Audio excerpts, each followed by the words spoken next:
Sure.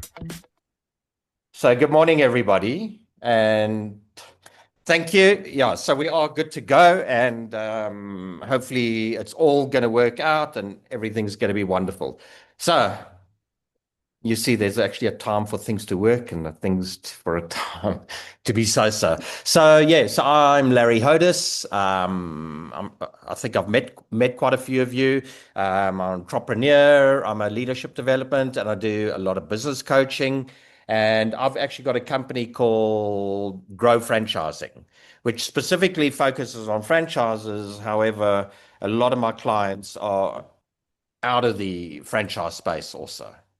So today we're going to be discussing um, the focus and flow method, and it's essentially all about productivity. And one thing that I've struggled with, I've really, I think maybe it's also my ADD being a little bit all over the place and everything, is how do we ensure, that we try and create a rhythm where people are as productive as possible.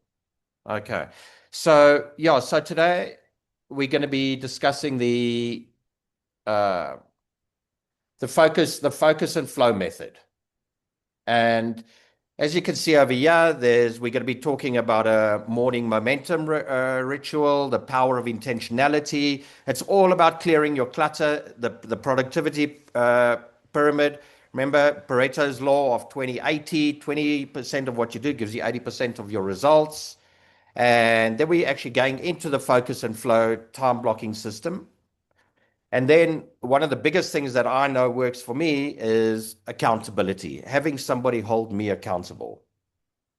And then you can only be as productive as energetic you are. So we also look at that. And then, of course, today, the thing that is helping a lot of people become a lot more productive is also AI.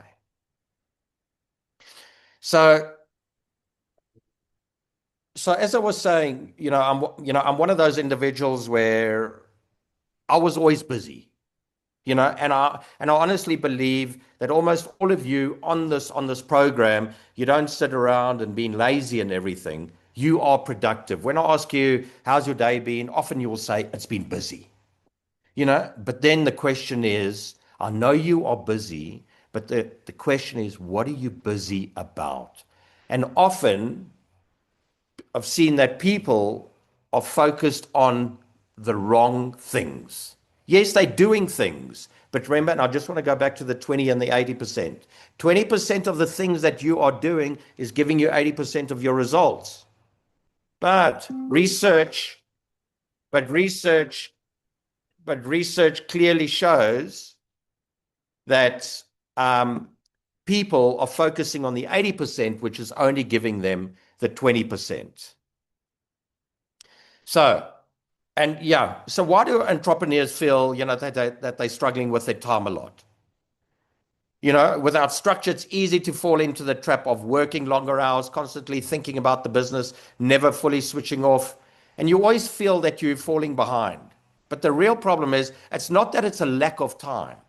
Sometimes often it's too many distractions, unclear priorities, and the key thing, trying to do everything yourself. But ironically, the freedom, you wanted starts to feel more like a trap. We think we're going to move from an employer corporate job into this for freedom, but often we have a lot less freedom. So that's why time management isn't just a nice to have, it's essential. So just like you create a marketing plan or a business strategy, you've got to design how you use your time. It might feel weird at first, but real freedom comes from structure. And I can promise you this. You either run your day or your day runs you. Oh, I don't know why this is. Let me also just switch this power off.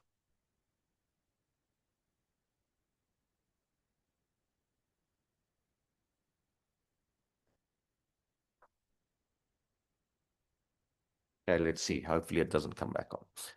You know, so, so either, and I'm going to repeat this, you either run your day or your day runs you. Because we're wearing, there's too many hats. We're constantly switching roles between this and that, and it focuses and drains our energy. And then we're also great at multitasking. But there's so much clear research behind multitasking. It's lack of clear priorities. And I keep on going back to the 2080. Overcommitting. Because we're in the, we want to provide the best customer service and experience and everything. And often we say yes when we should be saying no. Disorganized and unstructured work days. Digital and environmental distractions for so many, and it's not only Facebook and Insta and, all those things. It's your emails and that. Just a little thing. And I found it on many people's laptops. When you got your email and then you got the pop-up email coming up on your left, even though you can be working in another program, remove that. Because once that comes up, you become distracted. And then a key thing is reluctance to delegate. And you're always in a reactive mode, firefighting and constant interruptions. So this is the thing with productivity. Every single one of you has got a productivity code. But it's about figuring out where, when, how you do your best work, your structure, your freedom, your silence. When do you do that? And one thing, it's a fallacy about time management. You can never, ever manage time. The same 60 seconds is happening for me, for you, for everybody else. So remember, you're not managing time. The only thing you can manage is you. And you are your habits. What you repeat daily is shaping your outcomes by design or by default. If your mind is scattered, your calendar and workspace, everything is just going to follow. Point your genius at the right target. Don't be just busy. Focus your strengths where they'll make the biggest impact. Don't let your past predict your path. And this, these are all things that, that are definitely there. We've just got to capture them and know that. You can build forward from where you've been, okay? And you can always create something new. Because too many times, so many of us are stuck in the past. It should be our future, that's leading us. But so many of us let our past decide our future. And that leads on to create your future. Do something about it. Take ownership. Make powerful choices, not passive decisions. Because what happens? Deciding is default. Choosing is intentional. And when you choose with clarity. Blend systems with Spark. There's so much out there. Great productivity isn't rigid. It's like even what I'm going to share with you. It's something that works for me. It's, and I've seen it work for a lot of people. But sometimes people take what I've got and make modifications because it's got to work for you. And one thing, upgrade the operator. Because how you see yourself is how you're going to behave. And that's a key thing, which I'm going to be touching on more. And remember, with any business, a business will never, ever scale unless the entrepreneur, scales up here. Because growth in productivity begins with you. So let's talk about how a lot of entrepreneurs, you don't actually think about it so much. And a key thing is how you approach time. Because there's basically two ways of working. The time and effort, in other words, where you trade hours for a paycheck. That is what we call job security.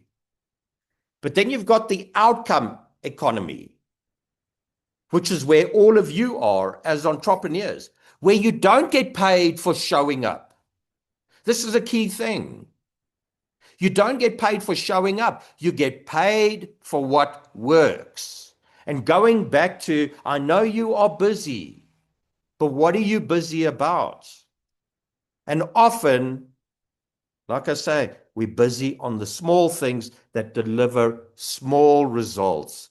But as an entrepreneur, you are measured on your outcomes, not how busy you are. So as an entrepreneur, you live in the outcome economy. There's no guaranteed outcome, just opportunity. And how well you do comes down to the results you create, not how busy you are. But what happens, and this is a key thing, a lot of people, they move from corporate. So entrepreneurs, they bring that old employee mindset into their business. They work long hours, they stay busy, but that needle doesn't actually move that much. If you want to win in this game, you've got to think differently. It's not about the effort. It's about the impact.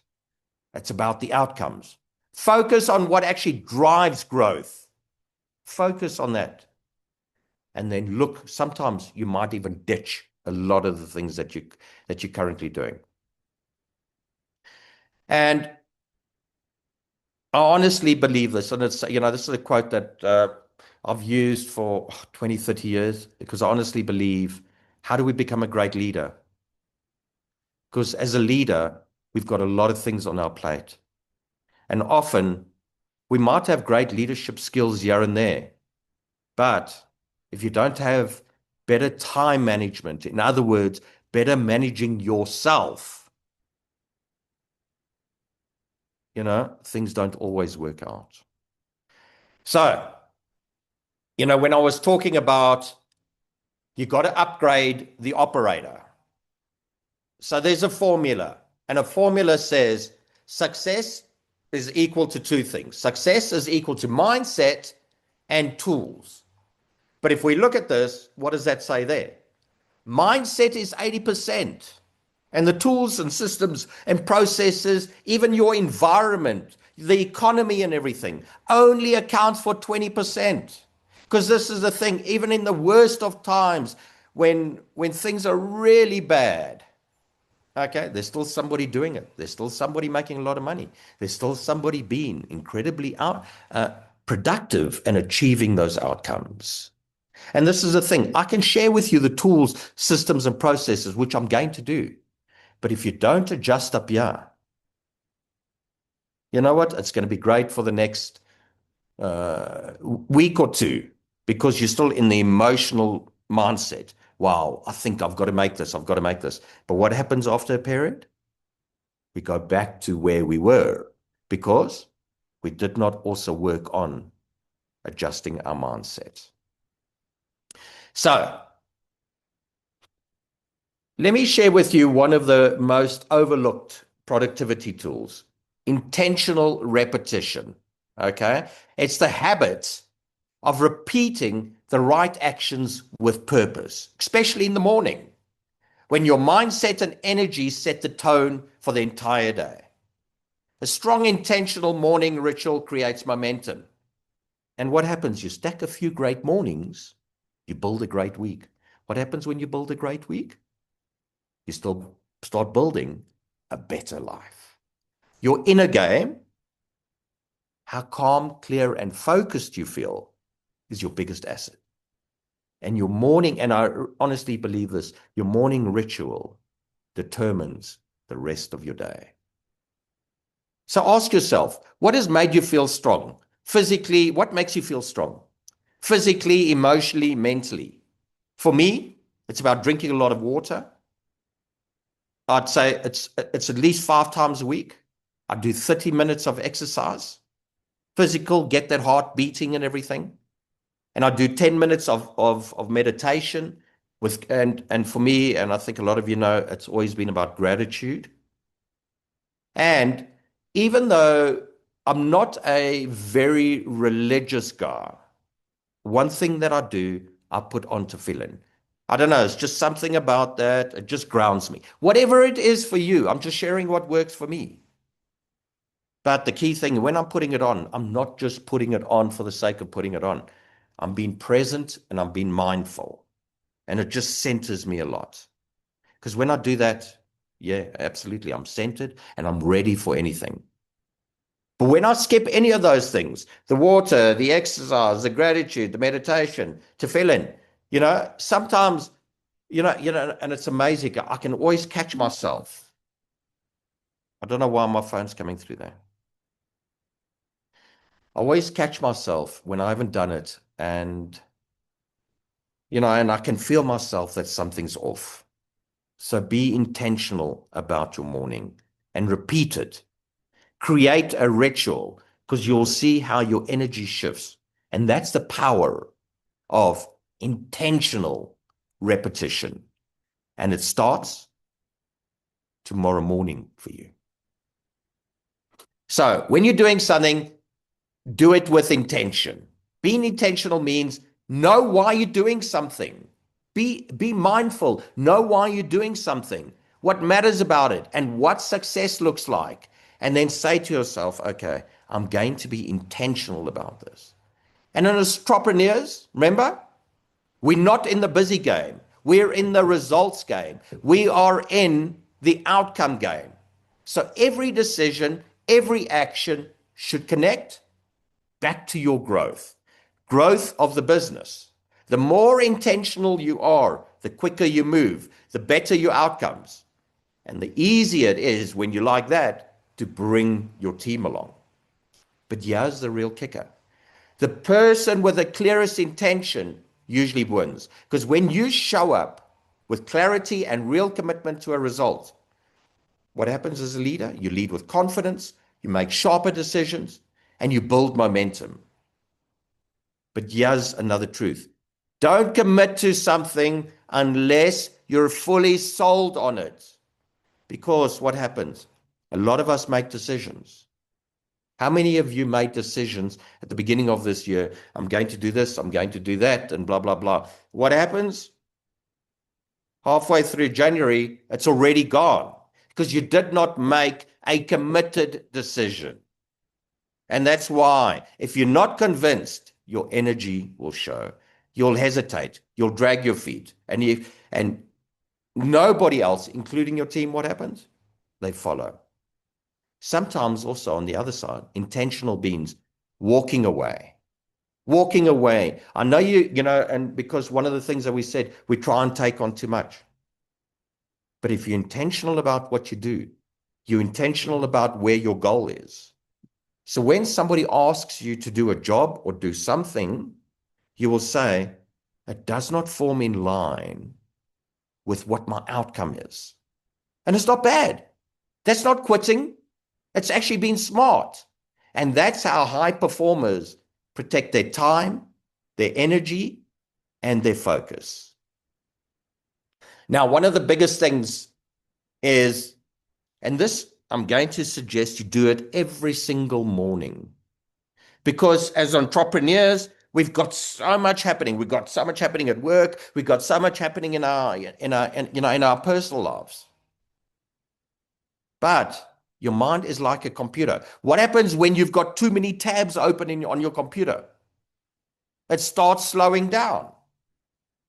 Okay? And just like a computer, it slows down when too many programs are running. Your brain slows down because it's holding on too many loops, because it's always continually trying to connect the dots. So key thing is, have what I call a brain dump. Get it all out of your head.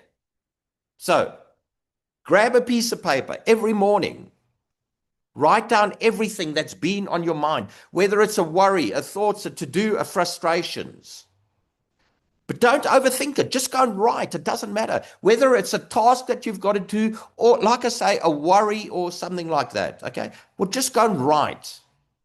And sometimes, I can spend up to 15 minutes because I want to ensure that I'm really I'm clearing everything. Because here's the magic. And please go and try it. Here's the magic. Once you've written everything down and you've moved there, something happens up here where your brain says, your mind says, okay, cool. You know what? I don't have to always keep on thinking about it because it's there. Because your brain is trying to help you also remember things and keep it present in that.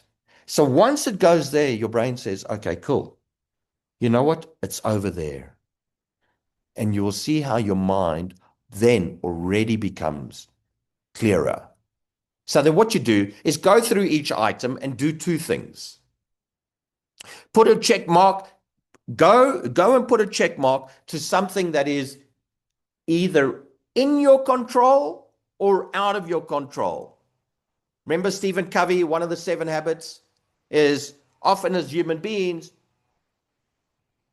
we're trying to control things that we do not have any control over, like the weather, like the economy, our government, blah, blah, blah. But what do most people talk about? Their biggest concerns are things that are out of their control. Focus and say, okay, cool. These are the things that are in my control. Because they're in my control, what does that mean? I can do something about it instead of just, thinking and spending so much useless energy on it. Then go and take all the things where you've ticked are in your control, that you've put in your control. Choose your top 10. No more, please. Because already, okay? And transfer those top 10 to a new list in order of priority. And once you've done this, like I say, your brain will just say, okay, you know what? You've got it. Tracy, you've got it. And it starts helping you to become better. Okay? And then all the things, and you'll see sometimes, please, it doesn't mean that you have to come up with 10. Where you might say, okay, I've got 10 things, but I'm only going to transfer 5 things onto my priority list because the rest I'm going to dump because it doesn't form part of my outcome, of my result that I want to carry, that I want to achieve. So, and what you're left with is, when you do this, a clean slate, a focused, prioritized list of the things that you can actually control. And that becomes your action list. So, it's something that I'm very passionate about here, is the 80-20 rule, 20-80 rule, whatever. It's Pareto. And I'm not going to go into the whole thing, but the short and sweet of it is 20% of what you are doing. If you go and take your week, go and take at least a week. You can't just do a day. Or maybe take a couple of weeks, because sometimes, one week can be very different to the next. But go and list all the things that you are doing. Then go and say, okay, cool. What are the big things that are driving my outcome? What are driving my biggest outcomes? In other words, my 80%. And I can guarantee you that it's going to be around the 20% of things are giving you 80% of your results, which means that a lot of your 80%, the stuff that we're busy with, doesn't actually matter. And if you take this further, go and look at your clients. I'm just saying, 20% of your clients are possibly bringing you 80% of your revenue. 20% of your products that you've got are possibly driving 80% of your sales. And the same thing, 20% of your tasks are driving 80% of your progress. And the rest, often busy work, you know what? It's wonderful. It makes you feel productive. But it doesn't really move the needle. And here's the insight that I want you to get. You don't need more time. You need to double down on what works. And once you've identified your 20% and you say, your 20%, I am going to work on my 20%, 40, 50, 60% of my day, you're going to see your productivity is going to increase significantly. And what happens? Everything else starts becoming better. You become a better leader. Okay. So once you've identified your 20%, the stuff that actually drive results, you can start eliminating or delegating the rest. Because working harder isn't the goal. Working smarter is. And that's where the 80-20 helps you get there. So what falls into the 20%? It's the things that are strategic, they are revenue generating, and for some of us, it's something that we can't actually delegate. Okay. But on the flip side, it's the 80%. What's in the 80% that usually wastes your time? Answering every email, tweaking your logo, attending meetings that you don't need to be in, fixing the printer, managing your own calendar. Basically, anything that you could delegate, and even more so these days, is automate or eliminate. Okay. So begin by identifying the activities you do each day that fall under 4 categories. So I've created this, and it's called the productivity pyramid. As you'll see, it's broken up into 4 key sections. At the bottom, it's got your distractions and your low return on investment. Then you've got maintenance support, which you have to keep on doing to maintain your business. And then we start moving into high leverage execution. And obviously, the higher you go in the pyramid, the bigger the outcomes are for you and for your business. And then we come to the visionary strategic work, scalable work, which is going to move you. Okay. So once you've identified your visionary work and high leverage execution, arrange your days so that you do those activities first in order to create the most value and create the most success for yourself. So in other words, try and actually steal as much time as possible from your distractions and low ROI and maintenance and support. And one of the key reasons why I say also try and get those things, eat the frog, Brian Tracy. Go and get those big things done. Get them out of the way. Because remember also in the morning, usually most of us are most energetic. That's when we can go and really, give our most energy to achieving something. Okay. So let's work through this. Okay. And so the top layer is your strategic impact, and it's visionary work, scalable impact. Those are activities that drive long-term business growth. For example, strategic planning, product development, hiring top talent, relationship building, key partnerships, setting the culture. I was trying to think of just one of the big entrepreneurs, these days. And no, it's definitely not Elon Musk. And he's the CEO of the business, but he says he spends 50 or 60% of his time just on the culture, because that's how important that is. But anyway, the point here, he is working on his top part of his pyramid. And then you've got the upper mid layer, which is revenue generating, high dollar tasks, okay, which is directly tied to income growth or client success. And those examples are sales calls, high ticket proposals, delivering results for top clients, launching campaigns, always saying, okay, I'm working on my business. This is what I've got to do. And those are the things that are going to move the needle the most. But then we've got maintenance and support. This is necessary, but it's low value. Tasks that keep the business running, but don't grow it. Examples, admin, scheduling, emails, basic reporting, repetitive tasks. And then you've got the things at the bottom, the energy sappers. Tasks that create little to no value, or even negative value. Examples, micromanaging, unnecessary meetings, overthinking, fixing preventable errors, scrolling social media, but there's so much that can be done with AI, and I'm just going to add that in because it's such a key thing to increasing our productivity.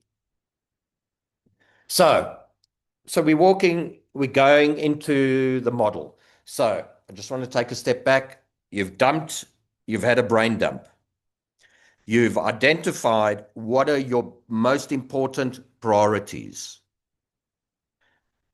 and you said, okay, cool. Those are my most important priorities. And obviously, and I do believe that, I just want to go back, most of your priorities are going to be on high leverage and your vision rework. Okay, because if you're putting your most important priorities under maintenance, support, and distractions, no, it's not going to happen. Okay, so we've identified what are our key priorities on that, and then we move into time blocking, where we're giving every single hour of our day a job. One thing, and I want to say, and please, if you are not going to manage your diary, please listen to me. If you're not going to manage your diary, somebody else is going to manage it for you. If you're not going to manage your diary, somebody else is going to manage it for you. And it's one of those things, of you in sync with the universe. What happens when you start blocking out your day? Okay. What is the message to Hashem, God, the universe, whatever it is for you? It means I am looking after my time. I want to protect my time.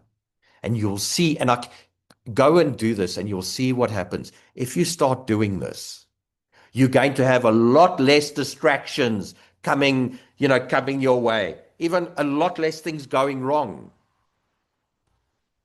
Because once you start blocking your day, it means message to out there, I am serious, please help me. And remember, whatever you put out there, it's a law of reciprocity. Hashem, God, the universe, whatever it is for you, starts helping you back.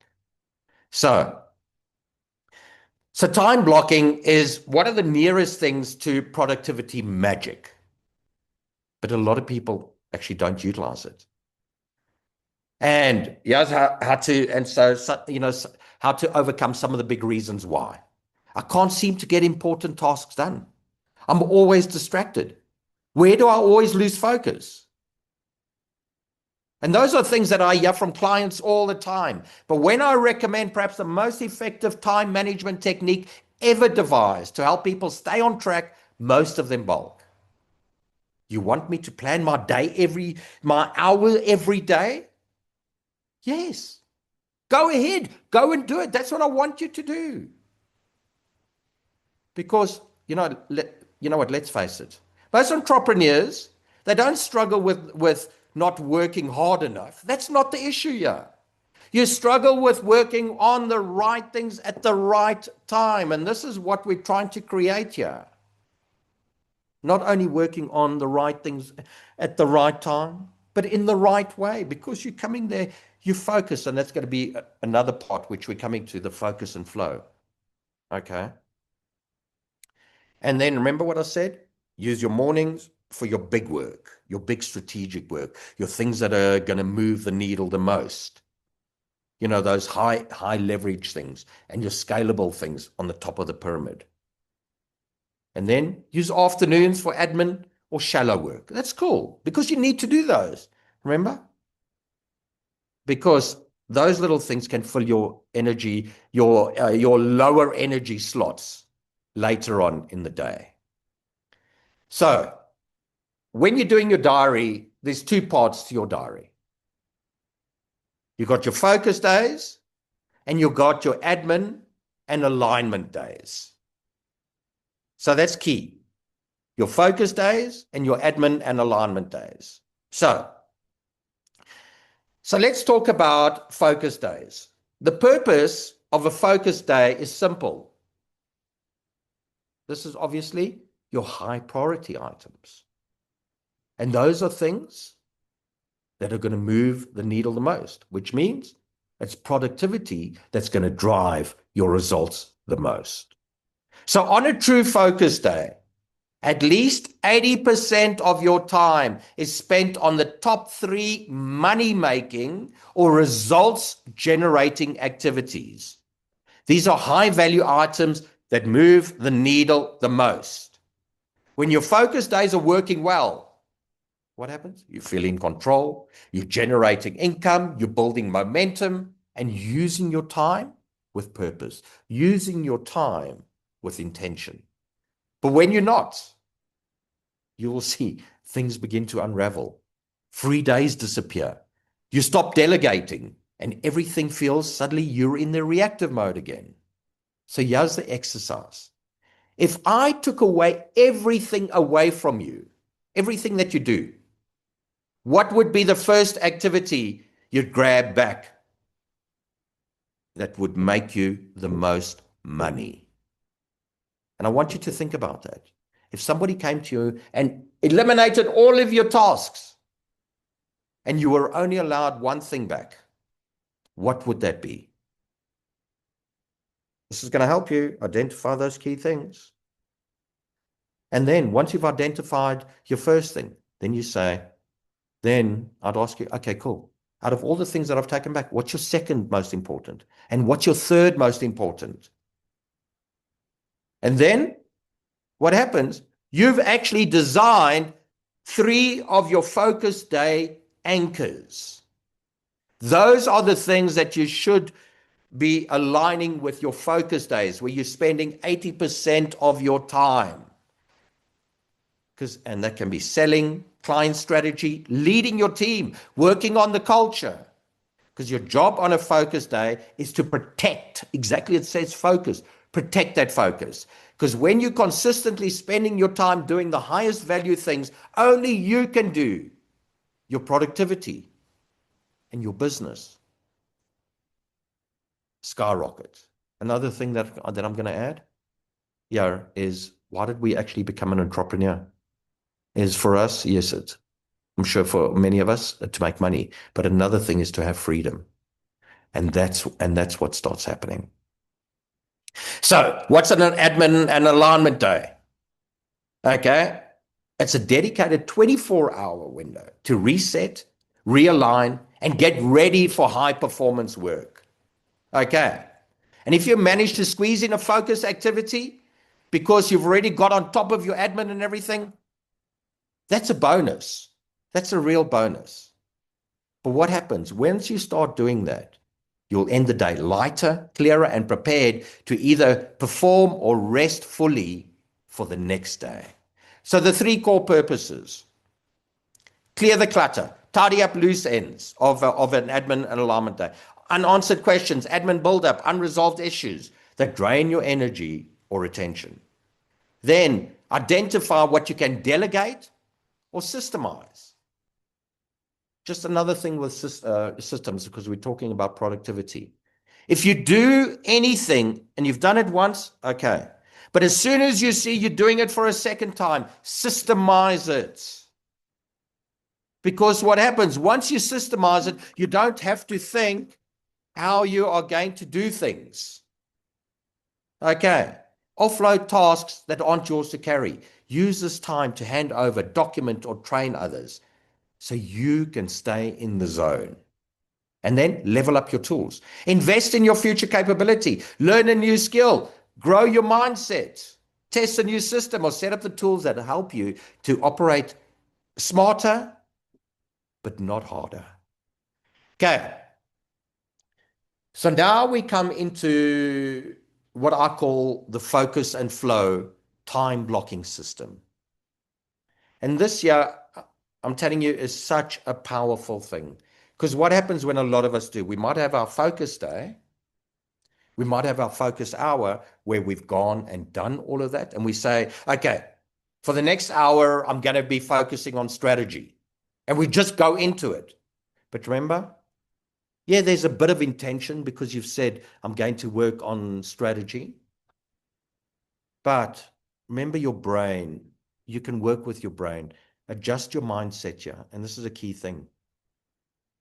This year, the 555, the focus and flow method, it aligns with your energy. Okay. And there's a lot of research behind it because it honors your natural energy cycles, which enable you to work in a focused, sustainable burst. So instead of just going in 60 minutes, break it into those first 5 minutes.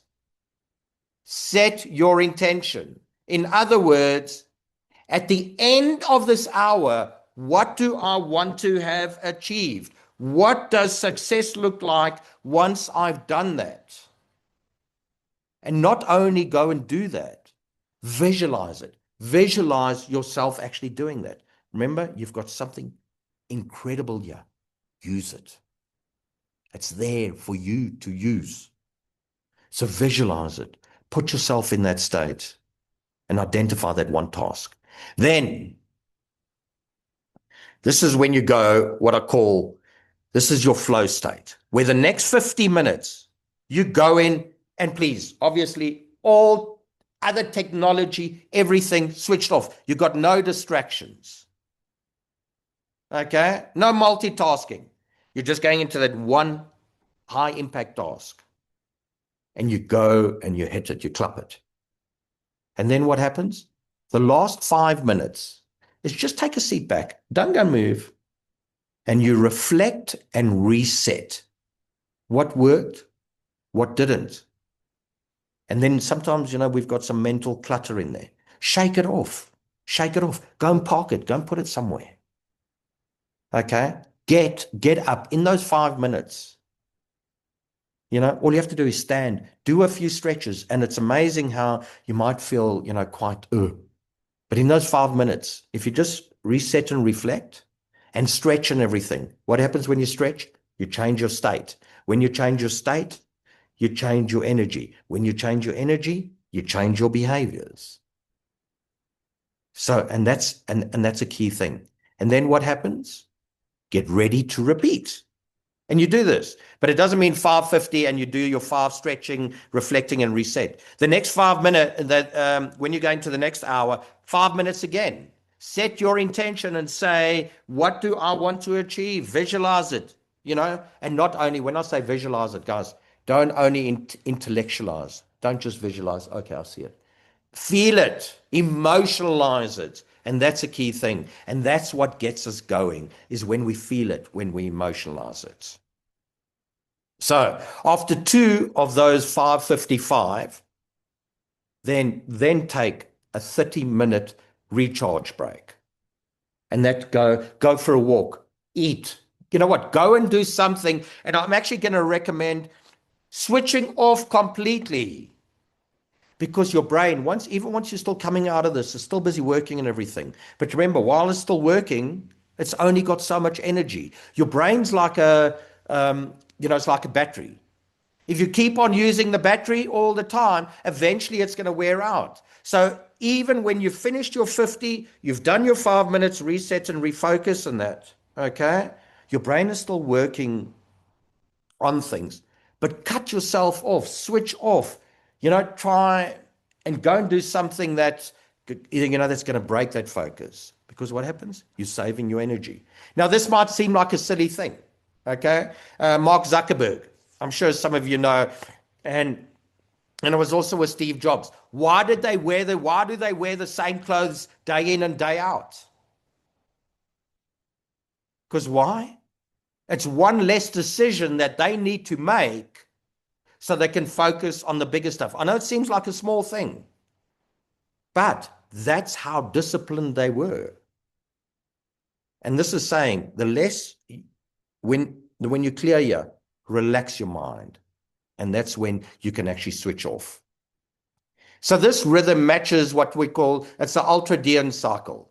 It's your body's 90 to 120 minute peak performance window. Because when you ride the wave, instead of just fighting it, you work smarter and you stay energized for longer. Then you move into the rest of your day. So stick with this for a week and you will feel the difference. Stick with it for a month. It'll change the way you work forever. So, as an entrepreneur, you're managing your energy is absolutely everything. Unlike time, which is fixed, same 60 seconds going ahead. But your energy levels are going up and down throughout the day. And that's why, I also mentioned the 5:55. And then after 2 of those, switch off. But even when you're doing the 5 minutes, you're relaxing your brain, you're setting the intention, you know what you want to achieve. At the end, you're stretching, you're changing your state. Okay. So when you learn to match the right tasks to your natural energy highs, everything gets easier. Your focus becomes easier. You think clearer. You get more done without burning out. Energy management isn't just about avoiding exhaustion. It's about staying sharp, making better decisions, and showing up as your best self, especially when things get tough. And that's why it's so important when you've got things like a great night's sleep, great food, good food, nutritious food, short breaks, and even a bit of mindfulness matter more than you think. They're not the nice to haves. Remember, productivity also comes from energy, managing your state. And at the end of the day, your energy is your edge. If you manage it well, you'll work smarter, grow faster, and actually enjoy the ride a lot more. So I actually mentioned this is one of the things that, so I do a lot of coaching. I do life coaching, but a lot of business coaching. And, people, when I say I've got a coach, yes, I've got a coach. I meet with them every 2 weeks. Okay. Because it helps when I know that somebody is looking over me, it gives me that extra drive. Because why? As human beings, we don't actually want to disappoint people. And that's why it's so important, whether it's a coach or even your brother, your sister, your wife, your spouse, your parent, whatever, friend, get somebody to hold you accountable. Because this on its own, I promise you, is going to make a big difference. So one of the biggest things that, what, I'll share a great example with you, is I took up cycling. And it's something that, because I've got a great group of friends who goes cycling every weekend. And I've always put it off, but somehow, I talked myself into it. But one of the key reasons why I wake up 5:30, on a weekend, please, because on a weekend I like to sleep in a little bit more. But it's amazing how easy I get up at 5:30, because I know that if I don't go, I'm going to be disappointing other people. But not only that, I'm going to be disappointing myself because I know I'm disappointing them. So, so it's a key thing. It's about support. It's about clarity and staying focused on what matters most. Okay. The most productive entrepreneurs don't rely on willpower alone. They build in accountability on purpose. Because let's face it, you don't rise to the level of your goals. Okay, this is a key thing. You fall to the level of your systems. Let me repeat that. You don't rise to the level of your goals. You fall to the level of your systems. Please, I'm not only talking about an SOP. Your system is what you do in, day out, your everyday, your rituals, your routines. But accountability, that's one of the best systems you can ever do. So let me go on, yeah. And I've touched on, but you know what? Man, I just came across a couple of articles yesterday on how to improve your productivity. Go and put in this prompt and blah, blah, blah. And, it's as simple as going and putting in, sometimes, so I gave you a couple of exercises of how to go and identify your top priorities. Another thing you could do is go and have a brain dump, on chat or Gemini. I don't care whichever one you use. And go and say, this is where I am, but go and give a context. I'm an entrepreneur. This is what I do, and blah, blah, blah. So it understands the back room as such. Okay. Then go and put all these things in, and it will formulate plans. It'll formulate the plan for you. But this is the key thing, and this is what I'm going to recommend. Once it's formulated the plan, your diary, don't only because it told you in chat, this is all the thing. Go and transfer that into your diary. Then break it up into your focus days and your admin days, whenever it is. And then go and do the focus and flow. When it comes to that hour, 5 minutes, what do I want to achieve? Visualize, emotionalize it. Go and put in the hard work for the next 15 minutes, 5 minutes, reset and reflect. Do that for a couple of times, you know?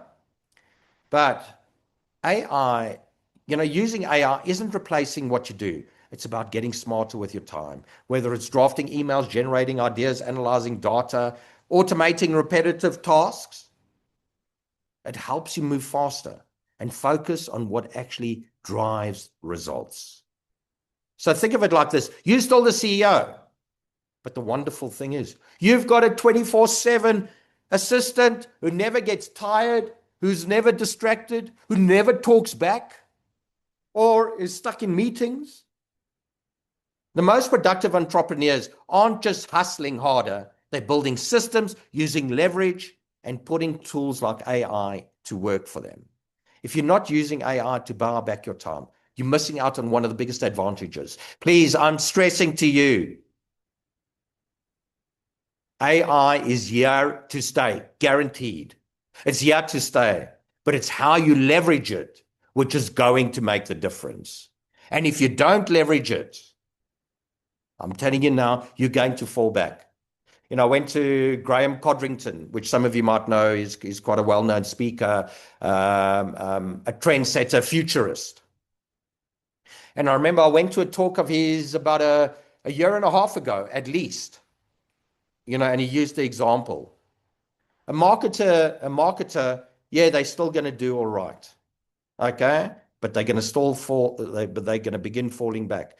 A marketer with AI is going to make all the difference. So you've still got you, but add on AI. And that's when you're going to, right now, I don't know, it's going to, because so few people are still using it, you're still going to be better than the rest. But the point being, eventually it's going to become the norm for everybody. Okay. So if we look at things, how AI can help you, administrative efficiency, email drafting replies, meeting summaries, notes, your calendar optimization, like I spoke about, there's a lot of things. There's motion, there's reclaim, just some things, what you can go and look at them. Document drafting, how to go and create SOPs, contracts, policies, manuals faster. Your content creation and marketing, there's so much there. Instead of us trying to do it because we don't want to go and spend, or maybe we don't have the money.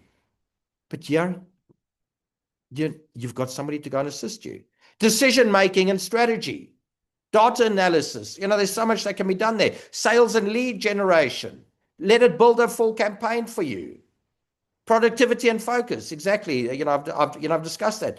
Training and delegation, creating training material that you need for you or your team, role playing and coaching. It does all of that. Idea generation. There's so much here. And another thing, even use AI for mindset. Journaling and reflection. Use AI to help you process your thoughts. Reflect on wins. There's so much that can be done here. And then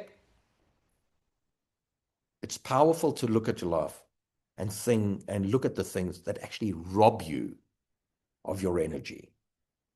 So if you think about it like this, in the car, you've got a motor. What happens if it's tuned correctly, you service it on time, it'll always run at optimal level of efficiency. But what happens if one spark plug is misfiring or something's happening, it's missing some oil? Then what happens? Even though it's supposed to be, say, a 500 horsepower motor, but with those one or two little things that are not there, you're only getting out 200 horsepower out of it. And this is how a lot of us live our lives. We have things in our life that are robbing us of energy, and we don't even realize it. They suck our energy, really, it takes all. It's like the late fees on a credit card. Instead of paying 300 Rand a month on late credit card fees, think about it. What would happen if you took that 300 Rand, invested it for 20 years? You'd actually be a millionaire. But a lot of us don't actually recognize this. So ask yourself, what are the things that sap me of my energy? And then think about it on 3 levels. My physical energy, Okay. So that's also nutrition, exercise and everything, sleeping. But even though all three of those things I mentioned now can also be your emotional energy and your mental energy. So the three things, look at it: physical energy, emotional energy, and mental energy. What are those things? Take out a piece of paper, make your list right now and identify it, because find the 20% of the items, and you'll see this also once again. 20% of those items are sapping 80% of your energy. And then think about it. Now that I've identified my 20%, which is taking away 80% of my energy, put a plan in place on how to go and eliminate that. And often it's something simple that we can do. So the productivity wins. Well, a recap. Clear the clutter. Have a brain dump. Focus on what moves the needle. The 80-20 rule, 20-80. I don't care. 20% gives you 80% of your results. But at the other side, 80% of what you do gives you only 20% of your results. Look at the productivity pyramid. At the top, your vision, your vision, how you're going to scale, your strategic, your executive scaling, on the second. Your high execution things that are going to bring you the most. Identify them. Put them in your diary. Admin day, focus day. Try and keep it like that, so you're not swapping in between. Okay? And then go with 5, 55. 5, what do I visualize? What I want to see at the end. Emotionalize it. 50, do the work. No distraction. 5, reset, reflect, stretch. Do that twice, then go and take a half an hour. So you're working in deep sprints, not shallow bursts. And that's actually a key thing. And then master your energy and your environment. Eliminate energy robbers. Design your workspace. Maintain momentum with rituals. Ritual is what you're going to do. It's your system. A ritual is a system. Create that. Leverage AI and delegation. Use tools like that to go and free up your time. Okay. There we go. Let me stop sharing.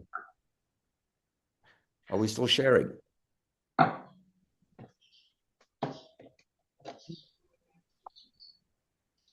You're not, Larry.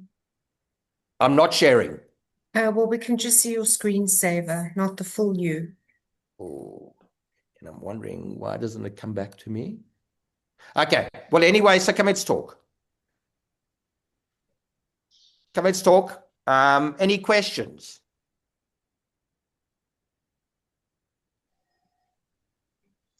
Anybody? Oh, Hi, Larry. Okay, oh, there I'll we just. go. Okay, can you see me now? Yep, Yes. absolutely. Okay. Who's speaking? It was Okay. Monwabisi. Okay, guys. Monwabisi, how's it? How are you? I'm fine, Mr. Larry. I'm fine. Larry. Yeah, Mr. Larry. Yeah, great, man. Have you got a question? No, Or it's just anything? the screen was back. We are following when we were saying. Oh, okay, cool. And I put you on the spot. Yeah. So tell me, Monwabisi, what was the one thing that you got out of this? Or just one thing? Just from now that from this last slide that I just picked up, the balancing where you say you have to have a ritual, like you have to balance, like you have your time keeping must be like within your ritual, be like a ritual to you. Absolutely. And that is such a powerful thing. What is your rituals? Because, as Tony Robbins says, we're defined by our rituals, the things we do day in and day out. But take a step back, be intentional about your rituals. Be intentional, set this up and say, this is how I'm going to do it. Nice one. Thanks, Monwabisi. Anybody else? Hi, Larry. How's it? Yeah, hi, Larry. Good. Thanks and yourself. Larry, Who's speaking? I can't actually pick up. apologies about that. It's Carabello. Carabello, how's it? Yeah. I'm good in yourself, sir. Good in Yeah, yourself. very well, thanks. Um, Go for it. Absolutely, Larry. So I completely agree what you're saying, just based on the premise over the past couple of months. I've just noticed a change in how the state I operate from, just from changing my rituals and just my daily routine, just waking up in the morning, just a set of 10 push-ups or just saying, doing a Mm. little spiritual stuff, maybe Yes. reading a verse of Yes. Think and Grow Rich before going to bed. It automatically puts me in that state of whereby how I sleep, whatever I do before I go to sleep, will actually prepare me for the following day. So I try and make it a ritual to at least read something from Think and Grow Rich, maybe read a paragraph from there. But now the challenge I have, and as I say again, let me not say the challenge I have, but what I've noticed is that also I've recently cut out alcohol completely, and it sort of creates room for other things. So your lifestyle, when you take out the bad stuff, and you feed your spirit the good stuff, you know, then you attract the good stuff in because now the bad stuff is gone. But the only problem is I had an incident whereby I broke my momentum. I think it was on Monday. I just had a slight I just broke my momentum. I had a distraction of which I think I allowed it to go to a certain extent, you know and now I'm just like, for the past, I think, since Monday. It's been Monday, Tuesday, now it's Wednesday, Thursday. I am waiting for clients to make payment, and I'm sort of stuck in this rant where it's just like I keep on checking, okay, has payments come in, but I'm still not back to my usual rituals. Just as someone who's just done this and just practiced these mantras for such a long time, how would you guide me in terms of just going back, not being anxious on payments and stuff like that? Okay, I'm going to answer it like this in two ways, I think, Carabello. First thing is, and I mentioned it earlier on, you know, we stumble. That's cool. That's part of a journey. That's part of the journey. Do not beat yourself up because, like I said, too many of us should be focused. We must be focusing on our future, but we're focusing on our results. We're focusing on, yeah, we've done everything right, but because we messed up that once, and we play it and we say, oh, we become ill-disciplined. And remember, the more you play it over here, the more we start. So start focusing, and this is a great thing with coaching, okay? Where we say, okay, cool. What can we learn from that? Okay. But be intentional. How do I want to, how do I want to be going forward? What must be our ritual going forward? And I also mentioned another part, Carabello, was when you make a decision, this is what a lot of people do. They say, I'm going to cut out drink. Okay. I'm going to read scripture, or I'm going to read from Grow and Think Rich, whatever, and do this and do that. I'm going to do Think and Grow Rich. I'm going to do all those things. They make the decision, but Yeah. they make the decision while they're feeling emotional. And human beings have got different ways of how we go. Okay. And there's three levels, and I don't want to go into it right now. But the second level is emotional. And a lot of times we make decisions in that emotional role, and we say, oh man, I've got to be fitter because look at me, I'm eating, but when we make that decision, we're emotional, aren't we? But remember, that emotional stage only lasts a day, a week, 2 weeks. Then what happens? It starts falling off. And because there's two things there, we have not made a committed decision. A committed decision means that if I'm going to do it, I don't care, I'm going to stick to it. Okay? I'm going to do whatever I'm going to do to stick to it. Okay? And then what was the other part? I can't actually recall. But the key thing is this is what I wanted to say. Make a committed decision. And the part that I wanted to add was, there was a Mexican there was somebody who wanted to attack somewhere in Mexico in the 15 or 1600s or 1700s, I can't recall. And they only had a small army, and when they landed there, they realized that there was a whole big army and everything. But the leader really believed in his unit. But they said, we'll try. But if it doesn't work out, we'll leave and we'll sail out again. But what did the leader do? He burnt the boats because he knew that there was no way back. And it's called burning the boats, burning the ship, because there's no plan B. So if you make that decision, that committed decision, stick to it. But don't get caught up at the same time when you fall. I don't know if I've answered your question. You absolutely have, Larry. Thank you so much. You have. Okay, cool. Thank you. Anybody else? Yeah, Larry, it's me. It's Michael. Michael, how's it? Well, and you? Good, thanks, man. Just two things. You reminded me of a book I read many years ago called The One Thing by Gary Keller. And I think that's what you're talking about today. Do you want to elaborate just a little bit, please, Michael? Yeah, I think I know what it is, but go for it. Well, it's exactly what you said, focusing on what's really, really important, and actually it all relates to the 80-20% principle that if you do focus on that, all the rest of the stuff will become insignificant or unimportant. So just focus on those very important aspects that you talk about, your vision, strategy, and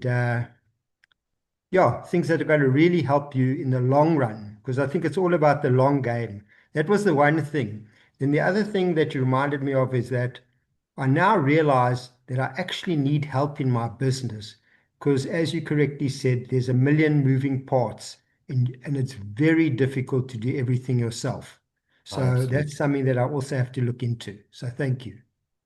Yeah, go and I don't know if you've read The E-Myth, Michael Gerber, which is a Years great book. ago. Yes, so perhaps it's worth a reread.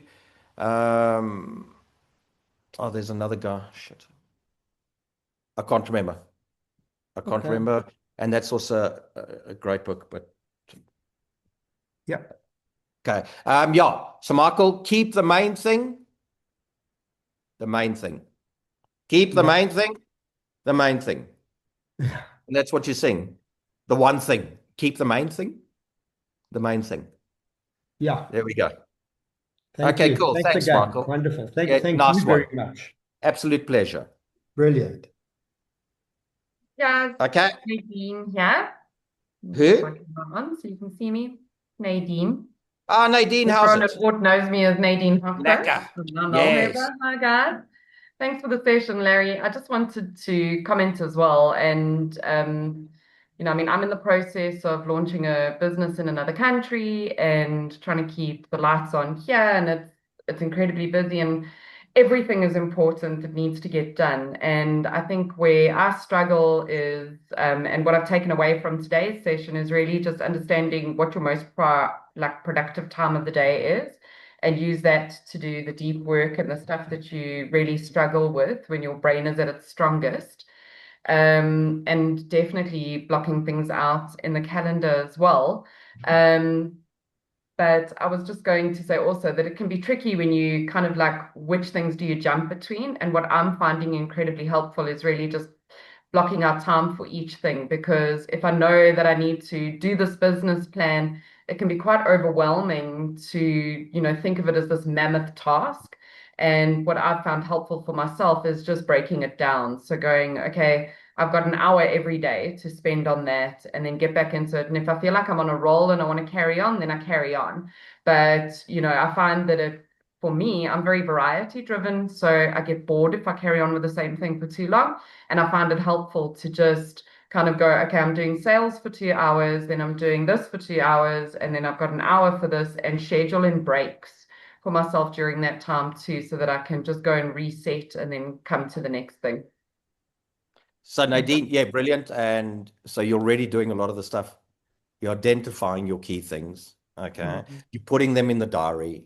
I'm just going to add, I'm not sure if you're doing the 555, but go and do it because it'll make a What's big the difference. 555? Oh, okay, cool. When you schedule your diary, we go and schedule for an hour. Come and say 9 to 10. At 9 o'clock, when you know you're going to work on sales, just as an example. The first 5 minutes, you say were you here for the whole presentation? Yes, yes. Sorry, I don't know how I missed this. Yeah. Okay, cool. Is for the first 5 minutes, you ask yourself, by 9:59, 10 o'clock, what do I want out of that? What is going to be my biggest win? What will be a win for me?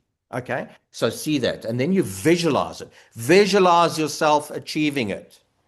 Because remember, that's, it's just one of my favorite sayings. If you believe you can, you can. If you believe you can't, you can't. So if you believe you can, your brain starts helping you. We've got something incredible here. Fun solution. Okay. And, and I say, don't only intellectualize it, emotionalize it, feel it. Go and do your 50 minutes of proper hard work focused in that. Then the last 5 minutes is reset and reflect. How did it go? What went well? What didn't? And stretch. Because the body, when you say 2 hours, you're going to see what normally happens after those 2 hours. You feel exhausted. Yeah. You do, don't you? Yeah, exactly. You feel exhausted. And then to go on to, like you were saying, two. But you've lost a lot of your energy up here. So the focus and flow helps you manage your energy a lot better. And then after a 2-hour session, take off half an hour. Where you're thinking, but I'm taking half an hour every 2 hours. Go and do it. Okay? Yeah. Go and do it because you're going to see how you manage your energy, and you're able to, if you really need to, you're going to have a lot more energy going into the day. Does it make sense? Yeah. Absolutely, yeah. Thanks, Larry. Yeah, but great, Nadine. You're doing a lot of things, and good luck with your move. Well, I'm not moving. I'm just no, I mean your in business we call it everyone can our say, adjacent. Let's pray for me. We've got our first booking in April, and I'm going to train my team for the first time, and this is a big moment for us. It gives us traction and proof of concept. So please God, it all goes smoothly. I feel like a very brave girl. And you know what you feel? You are. No, absolutely brilliant, and good luck. No, really well done. You. Thank you. Okay. Anybody? And sorry, Larry, just the last one, Larry. I apologize. Yeah, no, Karabelo you here, don't. Larry. Okay, you don't apologize. Go on. Yeah, I just wanted to find out, Larry. I think this is a question I also asked Ian for.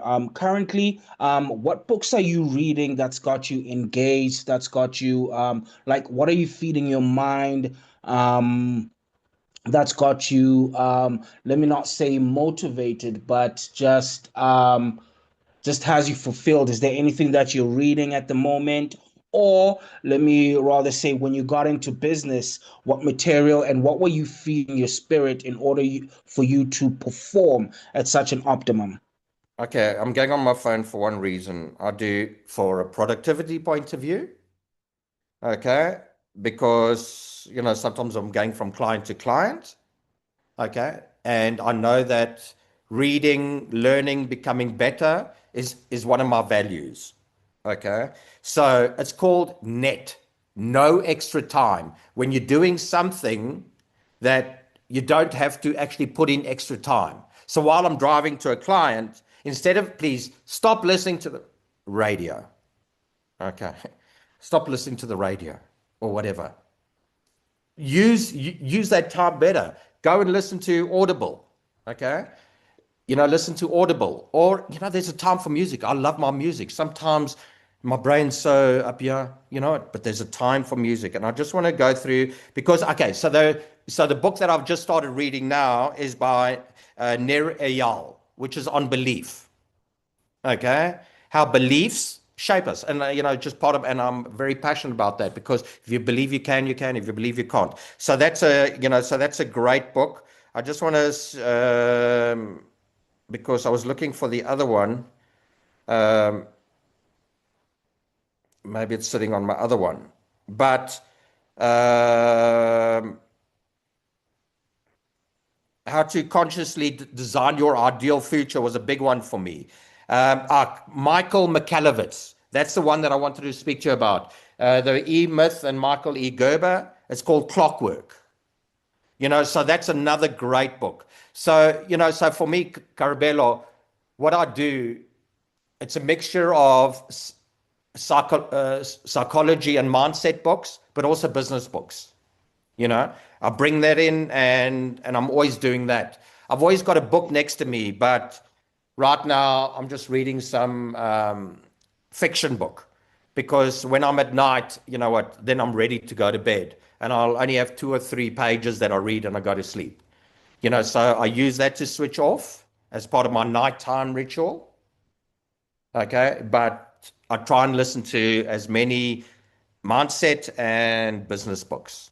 And if you want, I've got a lot of books, I promise you, that I'm happy to share. Oh, perfect, Larry. No, thank you so much for that. Maybe Tracy, you know what I'll do? I will put my top 10 together, and then you can maybe send it out to everybody, and then maybe other people can also share, and maybe there's another great book that I I'd don't know love about. that. Thank you. Yeah, happy. Okay. Anybody else?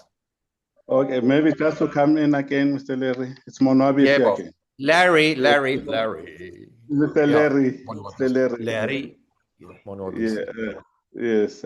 Because I'm in the production business, like in physical manufacturing. And then and then you're talking of what moves the needle the most. What I've noticed with my challenge with myself, because whenever I step out of physical work, then I have this thing of feeling that I'm losing time. Yet, such with the energy, it's like mastering your energy and what we've been learning, combining it with the other lessons that we've had. It's better to have a focused incubation in a business like the OTSJET program as a whole, because it's just like 2 hours a week. And then the other time I go back to production, and then I have, because once you get scattered, when you get scattered, you find at the end of the day, half the day has been taken by looking for information, trying to align, and then production has not gone through. So focusing on what moves the needle the most, and getting a structured like a school, like when you know that there's a subject, now you go and learn, and then you go back to like what is happening with the old church, because you know that maybe it's once or twice a week, and then the rest of the time is for production. I think that helps. It's what has helped me now, because I can align the whole programs together and bring them into my production. So Monwabisi, what have you highlighted there? And I'm going to push this. Ort is providing you with a platform, a powerful platform, with a coach who is helping, is assisting you to go and grow your business, but a coach who is holding you accountable. And this is the key thing. When you got to show up, that's where a lot of the magic is, accountability. Okay. And then what happens when we've got that, and remember the pyramid at the top, we got vision and scaling, how to go and grow and expand our business, like, come and say, like Nadine. Okay, please. And maybe, and I'm glad you actually mentioned it. Okay. When we work with that, we say, go and do a maximum of 4 hours in a week. That's all, a maximum. So 2 hours is great, Monwabisi. Yes. Go and do 4 hours in a week, because you can't, often when we go and say work on the business, not in the business, because a lot of us is. But when you're working on the business, only work on the business maximum 20% of the overall time, nothing more. Yes. Okay, because otherwise, if you're working too much on the business, the stuff at the execution below the second level, your admin and emails, that's not getting done, but that still needs to get done, your maintenance. So focus on 4 hours or so for the top level. Then your execution, is what should be taking you.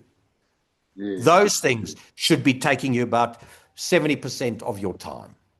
Yes. Where you're executing, but you're executing on key priorities that are moving the needle. But still, Definitely. Monwabisi, you're there, wonderful author supporting you, and you've got a coach. The coach is helping you, but also holding you accountable. And that's where a lot of the magic is coming in. Definitely. Okay.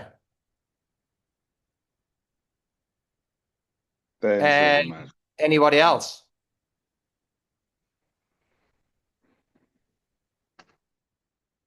Okay, guys, we're going to call it.